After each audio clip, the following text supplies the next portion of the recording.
পালিয়ে যাওয়া মেয়ের প্রতি বাবার রেখে যাওয়া একটা চিঠির অংশ আপনাদের পড়ে শোনাই। মারে, শুরুটা কিভাবে করব বুঝে উঠতে পারছিলাম না। যেদিন তুই তোর মায়ের অস্তিত্ব ছেড়ে ভূমিষ্ঠ হয়েছিলি, সেদিন থেকে তোকে মা বলে ডাকতে শুরু করলাম। তোকে মা ডাকতে গিয়ে নিজের মা হারানোর ব্যথাটাই ভুলে গিয়েছিলাম।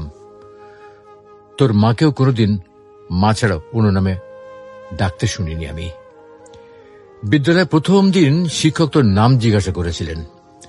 তোকে মা বলে ডাকতে ডাকতে তোর ডাক নামটাও ভুলে গিয়েছিলাম আমি।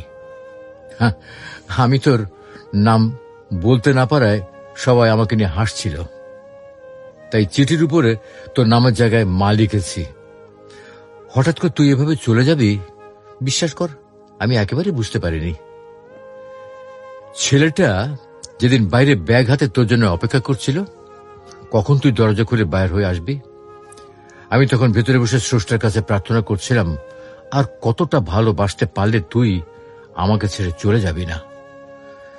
তুই ঘরে বসে ভাবছিলি আজ যেতে না পারলে ছেলেটার কাছে তুই ছোট হয়ে যাবি। আর আমি কি ভাবছিলাম জানিস? আমি ভাবছিলাম তুই চলে গেলে সমস্ত পিতৃ জাতির কাছে আমি কি করে মুখ দেখাবো। জানিস মা,